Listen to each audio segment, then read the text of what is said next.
Dear students, today I am going to teach you in your mathematics exercise 13.1. Okay, look here. Question number 1. Your first question is following are the car parking charges near railway station up to so and so. Look here in your book, 4 hours 60, then 8 hours 100, 12 hours 140, then 24 hours 180. So there are direct ratios and indirect ratio. What do you mean by direct and indirect ratio? बच्चों direct ratio का मतलब होता है कि if there are two parts of a question, if we will increase the one part, then other will be also increased. If we will decrease one, then other will be also decreased.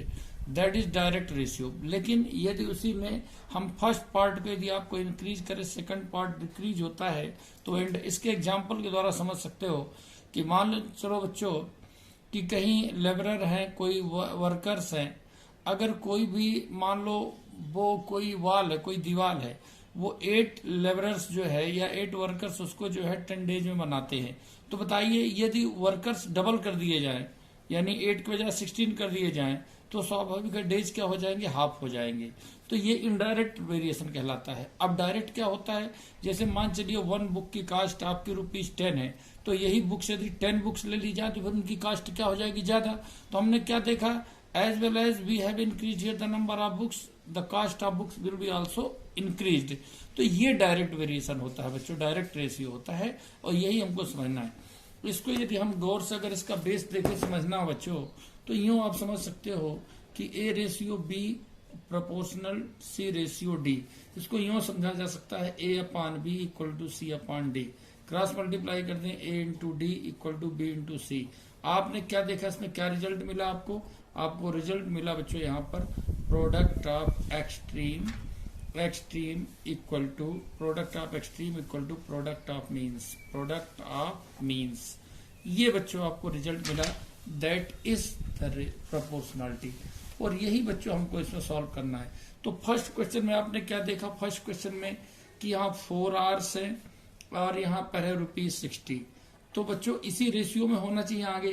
तो वो यहाँ 8 hours है और यहाँ क्या है ₹100. अब आप देखो डायरेक्ट रेशियो क्यों नहीं है, कि यदि टाइम को डबल कर रहे हो तो फिर ये भी डबल होना चाहिए.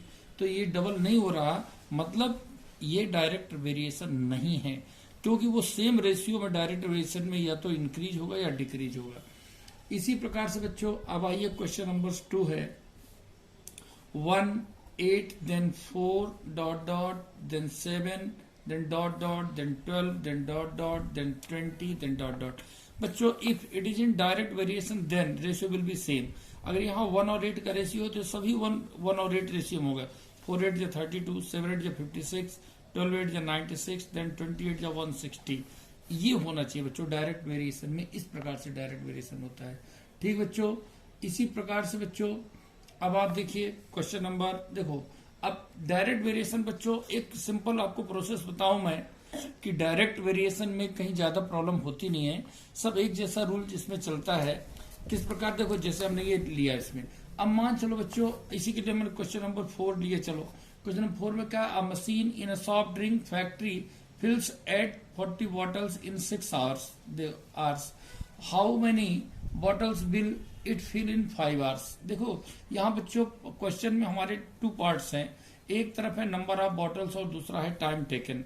तो देखिए बच्चों अगर हम एक टेबल सिस्टम बनाएं, ये बहुत ही आसान क्वेश्चन हो जाएगा और आपको समझने में बहुत आसानी होगी. देखिए बच्चों यहाँ हमने लिया नंबर ऑफ बॉटल्स और यहाँ लेते हैं टाइम टेकन. क्या टाइम बच्चों किस में ले रहे हैं, आवर्स में. आप लिख दीजिए यहाँ नंबर ऑफ बॉटल्स बच्चों आपके पास कितना है 840 है, और इसमें टाइम इनको फिल करने में कितना लगता है बच्चों 6 आवर्स. इसी प्रकार वो कह रहा 5 आवर्स में कितने बॉटल्स मानो यहाँ फिल होंगे, तो ये मान लेते हैं x. Let number of bottle be x. जो भी पार्ट नहीं दिया है you will take it x as x. ठीक है ना. तो वेरिएबल होगी तो आप उसकी वैल्यू आप निकालेंगे. अब ये डायरेक्ट वेरिएशन है या इनडायरेक्ट कैसे आपको मालूम पड़ेगा. अब आप बताइए बच्चों कि यदि आपको कुछ भी 100 बॉटल्स हैं, उनको आपको उनमें आप सॉफ्ट ड्रिंक या कुछ भी आप फिल कर रहे हैं, भर रहे हैं, उसमें टाइम आपको लग रहे हैं 10 आवर्स। तो यदि आप बॉटल्स इंक्रीज करेंगे तो टाइम भी इंक्रीज होगा। It means that is in direct variation. तो क्या लिखेंगे, since it is direct variation, it is direct variation, it is direct variation, it is direct variation. और ये डायरेक्ट वेरिएशन है तो डायरेक्ट वेरिएशन बच्चों सेम बॉटल का भी चल सकता है और बॉटल और टाइम का भी हो सकता है। यानी इसको हम यूं लिख सकते हैं 840:x equal to 6:5। Time to time and bottle to bottle भी कर सकते हैं, bottle to time then bottle to time भी आप कर सकते हैं। डायरेक्ट वेरिएशन में कोई प्रॉब्लम नहीं है। तो आप देखिए 840, इसमें हम दो, यहाँ मैंने आपको अभी इसका बेस बताया, product of extreme equal to product of means. इस बेस पे भी आप कर सकते हो और आप चाहे तो रेशियो के द्वारा भी निकाल सकते हो। वैसे जो आप इच्छा करें, चाहे इस फार्मूले से करिए या रेशियो से करिए, जो आप चाहें। चलो रेशियोस कर लेते हैं। 840/x equal to 6/5। हमेशा पहले सॉल्यूशन वेरिएबल का करना चाहिए, लेना चाहिए, ताकि एलएचएस में वेरिएबल रहे। तो क्या आएगा, x into 6 equal to 840 into 5।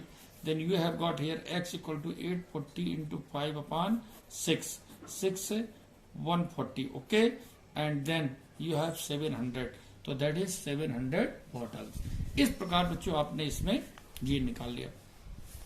अब बच्चों अब देखिए आप नेक्स्ट आ गया ये। अब देखो बच्चों इसके बाद हम आते हैं, अब आप देखिए नेक्स्ट क्वेश्चन है आपके पास। देखो थोड़ा सा प्रॉब्लम आ रही है बच्चों, देखो इधर नेक्स्ट क्वेश्चन है आपके पास। देखिए बच्चों यहाँ पर क्वेश्चन नंबर 5 ले लो। चलो, a photograph of bacteria enlarge 50,000 times and attains a length of 5 centimetre. देखो अब यदि इसको 20,000 टाइम्स इसको एनलार्ज किया जाता है तो कह रहा है कितनी लेंथ अटेन करेगा। तो बच्चों वो सीधा सीधा देखो डायरेक्ट वेरिएशन है, जितने टाइम्स आप उसको एनलार्ज करोगे लेंथ ऑफ बैक्टीरिया भी उतना अटेन करेगा। तो देखो बच्चों बहुत आसानी, यहाँ भी वही आप कर देंगे। देखो यहाँ पर सेम वही आप बनाइए। यहाँ पर देखो, यहाँ पर क्या करोगे, एनलार्ज टाइम्स, एनलार्ज टाइम्स यानी कितने टाइम्स, पहला 50,000 टाइम्स है, ठीक है, और इसमें आएगा अटेंड लेंथ, अटेंड या attend length, length that is in centimetre. तो पहला है 5 सेंटीमीटर। तो अब बच्चों नेक्स्ट टाइम क्या दिया है, 20,000 टाइम्स एनलार्ज। तो ये इसको क्या लिया हमने x। अब यहाँ लिखेंगे since it is direct variation, it is direct variation, it is direct variation, okay. Therefore 50,000 ratio 20,000 equal to 5:x। So you have got here 50,000 upon 20,000 equal to 5/x। Cancel it and you have got here 5x equal to 10, then x equal to 10/5 means 2 centimetre. इसी प्रकार आप आगे भी कर सकते हो। अब देखना बेटा गौर से, नेक्स्ट ये आपने क्वेश्चन कर लिया। अब देखिए आप क्वेश्चन नंबर 6, क्वेश्चन नंबर 6 देखो बच्चों यहाँ पे क्वेश्चन नंबर 6 में क्या है, 6 वही है, in a model of ship the, क्या लिखा है, क्या लिखा है, the mast is 9 centimetre high while the mast कुछ होता होगा मास्ट इनका of the actual ship is 12 metre high if the length of the ship is इतना, how long is the model ship. सुनो बच्चों इसका, यहाँ बेटा गौर देखो, there are 2 parts here, there are 2 parts. बस ये आप देखिए गौर से, कहीं कोई प्रॉब्लम नहीं होगी, केवल आप इसके पार्ट्स अलग कर लीजिए। देखो बच्चों यहाँ पर हमारे पास क्या है, देयर आर 2 पार्ट्स। पहला है इसकी हाइट, देखो क्या इसकी हाइट इन अ मॉडल, देखो इसमें जो है मॉडल की हाइट है 9 सेंटीमीटर, जबकि इसकी एक्चुअल शिप की हाइट कितनी है, 12 मीटर हाइट, ठीक है। तो यहाँ आप लिखोगे, एक काम करो यहाँ लिख दो एक्चुअल हाइट, क्या लिखोगे, एक्चुअल हाइट, और यहाँ लिखोगे मॉडल्स, क्या लिखोगे, मॉडल्स हाइट, ठीक है। अब देखो से एक्चुअल हाइट इसकी बच्चों हमारे पास है 12 मीटर, जबकि इसकी मॉडल की है 9 सेंटीमीटर। नेक्स्ट टाइम यदि आप जाते हैं तो इसकी है एक्चुअल हाइट यदि 28 मीटर है तो मॉडल क्या होगा, दैट विल बी x। अब यहाँ तुरंत आप लिखेंगे since it is direct variation, it is direct variation. It is direct variation. Direct variation. Therefore क्या मिलेगा बच्चों आपको 12 ratio 28 equal to 9 ratio x. So you have got the, यहाँ जरूरी नहीं है, it is not compulsory every time you have to take in the ratio. हम चाहें तो यहाँ लिख दे product of extreme. Product of extreme 12 into x equal to product of means 28 into 9. So you have got x equal to 28 into 9 upon 12. 3 4 जा 3 3 जा 4 7 जा 7 3 जा 21 centimetre. Any doubt? Thus we have solved this question. Come on. Now question number 6 तो हो गया. अब बच्चों देखो सेम क्वेश्चंस हैं, इसलिए देखो बच्चों मैं कंप्लीट पूरे क्वेश्चन नहीं बताऊंगा, कुछ क्वेश्चन आपको करने पड़ेंगे. देखिए अब मैं कोई ले लेता हूं, चलो 7 छोड़ दिया, मैंने क्वेश्चन ले लिया, क्वेश्चन नंबर 8 ले लिया. ठीक, question number 8. Rashmi has a road map with a scale of 1 centimetre representing 18 kilometre. She divides on the road 72 kilometre. What will be her distance over. इतना देखो बच्चों गौर से यहाँ पर. अब देखो बच्चों जब हम कोई भी मैप बनाते हैं उसमें स्केल मेजर करते हैं तो यहाँ पे हमने लिखा, देखो बच्चों गौर से, 1 सेंटीमीटर रिप्रेजेंट्स 18 किलोमीटर. देखो बच्चों गौर से. अब यहाँ पे लिखना है, यहाँ लिखोगे एक्चुअल डिस्टेंस. अब यहाँ लिखेंगे, देखो यहाँ लिखेंगे स्केल. क्या लिखेंगे? Scale in centimetre. Scale in centimetre. Actual distance 18, यहाँ किलोमीटर ये है, और इसकी स्केल क्या लिया हमने? 1 सेंटीमीटर लिया, सेंटीमीटर. अब एक्चुअल इसकी डिस्टेंस है 72 किलोमीटर. तो what will be in scale? That will be x. Since it is direct